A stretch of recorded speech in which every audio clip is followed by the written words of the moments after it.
Bonjour les amis, je suis très content de vous retrouver sur la chaîne. Alors nous sommes aujourd'hui, on est fin avril, il y a un petit rayon de soleil mais il fait très froid. On est du côté de Madrid, un peu à l'ouest de Madrid en Espagne, pour essayer ça. Ça c'est la nouvelle Audi A8, alors c'est le facelift, le restylage de la 4e génération d'Audi A8. Pourquoi on en parle sur la chaîne? Parce que d'habitude on est plutôt sur des voitures de sport ou des voitures un peu plus, on va dire, plaisir de conduite que ça.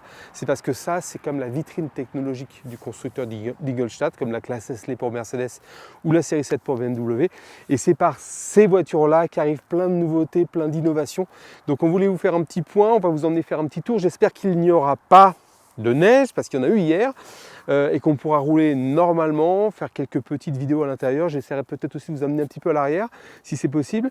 Alors en attendant de découvrir tout ça, n'oubliez pas de vous abonner, d'activer la cloche, de liker les vidéos si vous les aimez. J'espère que vous les aimez. Et puis en fait, nous on se retrouve juste après ça.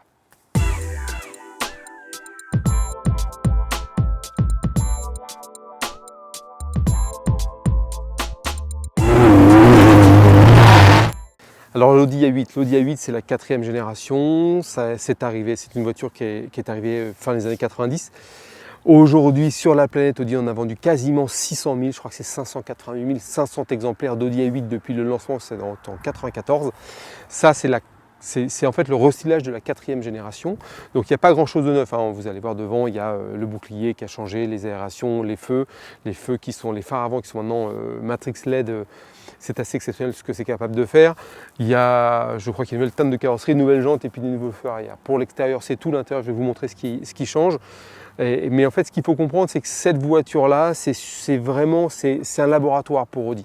Donc ça veut dire que cette voiture, alors pas dans cette définition-là parce que c'est réservé à l'Audi S8, elle est dotée en série d'une suspension qu'on appelle prédictive, c'est-à-dire que vous avez une caméra à l'avant de la voiture qui va filmer la chaussée pour voir toutes les bosses, tous les trous qu'il peut y avoir, et en fonction de ce qu'elle va scanner, elle va adapter la raideur de la suspension et la réponse des amortisseurs à ces bosses et à ces trous. C'est assez fabuleux, ça permet surtout de pouvoir évoluer normalement avec une voiture assez souple, mais qu'elle soit quand même très bien tenue en virage, qu'elle ne percute pas dans les bosses et dans les trous. Cette voiture n'est pas équipée. Celle-ci, sur la version hybride rechargeable, elle est équipée d'une suspension adaptative classique. Alors classique, pas complètement quand même, parce que malgré tout, c'est entièrement ajustable en fonction de la vitesse, en fonction de la déclivité, en fonction de tout. En plus, elle a un système qui est incroyable, c'est que si vous mettez la navigation, on va dire, active, la voiture sait où vous êtes et comment vous roulez. C'est-à-dire que si vous approchez d'un rond-point, elle sait qu'il va falloir ralentir, donc elle va durcir un peu la suspension à l'avant, elle va freiner d'elle-même pour pouvoir justement adapter la bonne allure. C'est à la fois bon pour le comportement, la sécurité, pas le plaisir de conduite. Je dois vous dire que ça, c'est plutôt mis de côté parce que c'est extrêmement frustrant d'arriver dans un rond-point et de sentir la voiture qui freine toute seule parce qu'elle estime que c'est pas la bonne vitesse pour y arriver. J'avoue que ça m'a un petit peu agacé. Par contre, ce qui est très bien, c'est que ça joue aussi beaucoup sur les émissions de CO2 parce que cette voiture-là, elle va complètement adapter sa chaîne de transmission et sa motorisation. Donc moteur, c'est un V6 essence turbo de 390 chevaux de mémoire qui est associé à une machine électrique. Au total, c'est plus de 460 chevaux disponibles avec une petite batterie lithium-ion placée dans le coffre. Alors ça prend un peu de place dans le coffre, mais ça permet avec les 14,4 je crois kWh d'obtenir près 55-60 km d'autonomie full électrique. Mais surtout quand vous mettez une destination sur le GPS, la voiture sait combien de kilomètres il y a à faire, sait quelles vont être les montées, les descentes, parce que le GPS connaît la typologie du parcours. Je ne sais pas si c'est une typologie de typographie, enfin bon, en tout cas le GPS connaît le relief du parcours et du coup elle va gérer ses motorisations thermiques et électriques de manière à consommer le moins possible et à garder de l'autonométrie jusqu'à l'arrivée. Alors du coup je vais vous montrer en roulant des différents modes de conduite ou différents modes de gestion de la batterie, mais c'est vraiment, enfin il faut conduire pour comprendre ce que c'est. C'est quelque chose d'incroyable. C'est pas seulement une berline de presque 5,40 m de long, de 1,95 m de large, de plus de 2 tonnes. Là, moi, si on me dit ça sur le papier, j'ai pas du tout envie de conduire. Mais finalement, il y a tellement de choses à l'intérieur qui préfigurent de ce que sera la voiture dans les années 2030, 2050, 2100 peut-être, si elle ne vole pas d'ici là.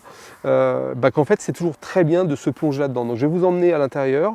On va faire un petit tour à l'intérieur, je vais vous montrer 2-3 petites choses, puis après on va les rouler et puis on se retrouvera pour une petite conclusion sur ce modèle qui aujourd'hui doit reprendre sa place sur le marché parce qu'Audi l'a un petit peu perdu. Pour être franc, en fait, Audi avait une proposition hybride rechargeable qui était indigne de la marque Osano, avec un 4 cylindres, avec un petit moteur électrique, avec une petite batterie, ce qui fait que 2019, 2020, 2021, Audi a perdu beaucoup de parts de marché sur ce segment où en fait une voiture ne peut pas vivre sans hybride rechargeable parce que les malus écologiques sont beaucoup trop importants, même pour des patrons de société, même pour des hôtels. Il fallait une hybride rechargeable correcte, ça arrive maintenant avec ça, et du coup il va falloir revenir sur un segment où aujourd'hui les deux stars sont la Mercedes Classe S et la Porsche Panamera, et où en effet BMW série 7, Audi A8 ont un petit peu de mal à survivre.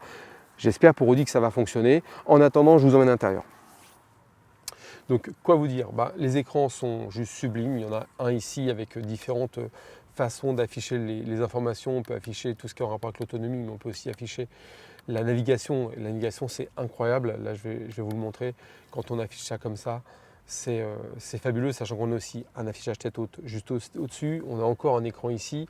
On a deux beaux écrans à l'arrière qui sont plutôt pour le divertissement.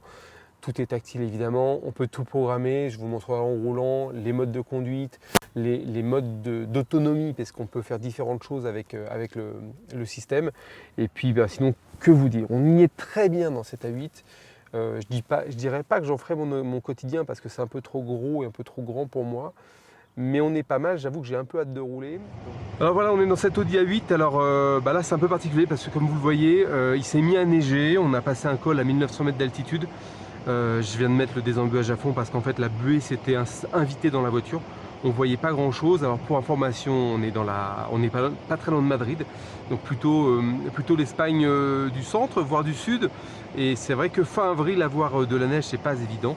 Et nous avons évidemment une Audi A8 longue, version longue, 4 motrices, mais en pneu été, donc en pneu été sur de la glace. C'est pas une très bonne idée. Bon, c'est pas grave, on va quand même vous montrer un peu ce que cette voiture fait à l'intérieur. Alors déjà, il y a quelque chose d'incroyable dans cette voiture, c'est le cockpit. Là, vous le voyez comme moi, vous êtes en POV comme on dit, et il y a plusieurs façons d'afficher l'intérieur de la voiture, comme ça en appuyant là, ou alors quand on va chercher, alors évidemment différentes informations, la consommation, l'autonomie, enfin plein de choses. On peut passer sur la radio, le téléphone, ou ce que je trouve le plus impressionnant, c'est ça. C'est cette version de cockpit avec l'affichage du GPS et de la carte, alors qu'on peut afficher de deux manières, les compteurs en gros ou alors la carte en gros.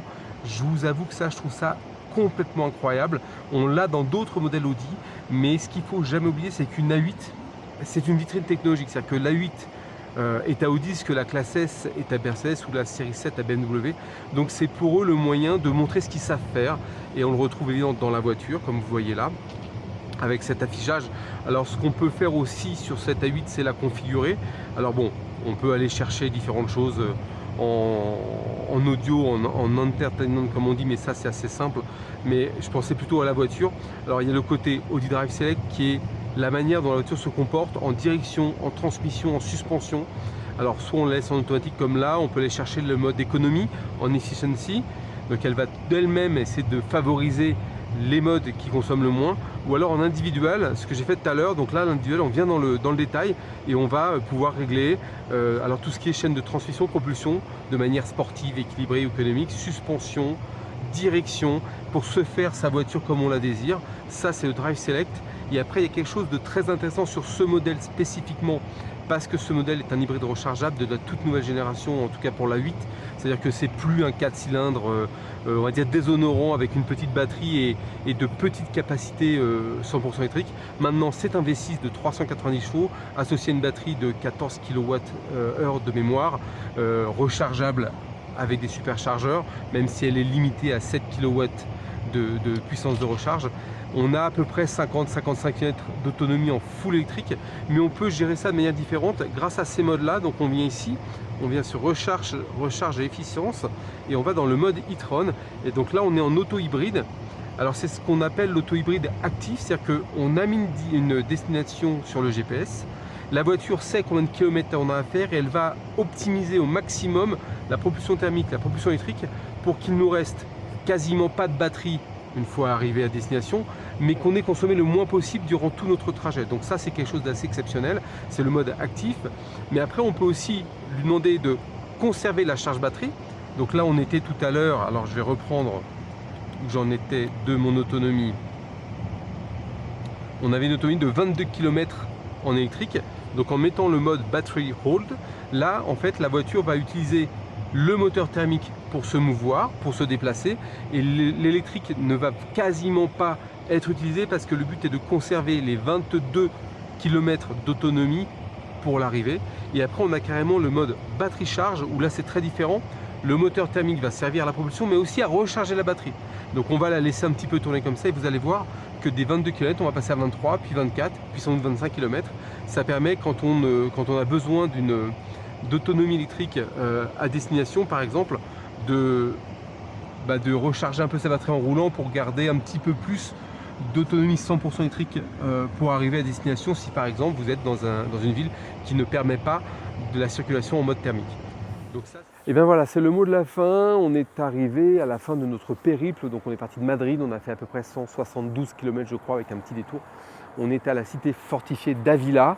Il fait toujours aussi froid, c'est pour ça que je me suis couvert. Là je crois qu'on a 3,5 degrés, donc c'est pas très sympa. Mais on va faire avec, c'est bientôt terminé. Alors le mot de la fin sur cette Audi A8, c'est fabuleux, c'est incroyablement confortable, c'est pas si sympa que ça à conduire, même si le moteur marche très bien. Là on a vraiment une chaîne hybride rechargeable qui fonctionne parfaitement, 8,1 litres de moyenne au 100 alors qu'on a roulé toujours un peu plus vite que les vitesses autorisées avec une ou deux points de vitesse très largement au-dessus des limitations. Donc en gros c'est plutôt sobre, ça marche très bien parce qu'on peut l'utiliser en 100% électrique sur 55 km à peu près. Si vous avez tout fait comme il faut, en fait la voiture rejette quand même assez peu de CO2, on va dire à peine plus qu'une compacte essence aujourd'hui. En revanche, j'avoue que je n'ai pas été emballé par le comportement routier, ça tient la route, c'est plutôt agile, c'est étonnamment agile avec les roues arrière directrices. Mais finalement, il y a tellement d'aide à la conduite qu'on ne sait jamais vraiment ce qui se passe. Des fois, la voiture freine toute seule, on a la pédale de frein qui va nous envoyer des petits signaux parce qu'on n'a pas freiné assez tôt. On arrive près d'un rond-point, elle va nous dire attention, là il faut ralentir, donc elle va ralentir d'elle-même. Derrière des voitures évidemment, mais ça c'est logique. En fait, le truc c'est qu'à bord de cette voiture, il y a 40 aides à la conduite. Donc il y a le radar qui est là, qui marche de concert avec le GPS, avec les freins, avec tout. Et au bout d'un moment, j'avoue que moi, j'ai un petit peu de mal à m'y retrouver.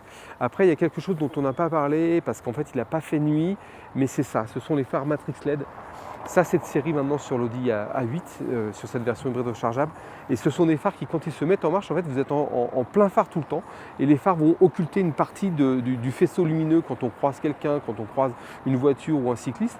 Et ils ont même une autre fonction, c'est quand c'est couplé à la vision de nuit, donc vous avez une caméra thermique. Si la caméra thermique repère un piéton, en fait, les phares vont envoyer 3 coups de phare pour marquer le piéton et nous dire qu'il y a un piéton à cet endroit et pour dire au piéton attention, il y a une voiture qui arrive. En fait, ça a plein de fonctionnalités, c'est exceptionnel. Le seul problème, je pense que si on a un petit choc avant, ça va être un petit peu plus cher à réparer que des phares classiques.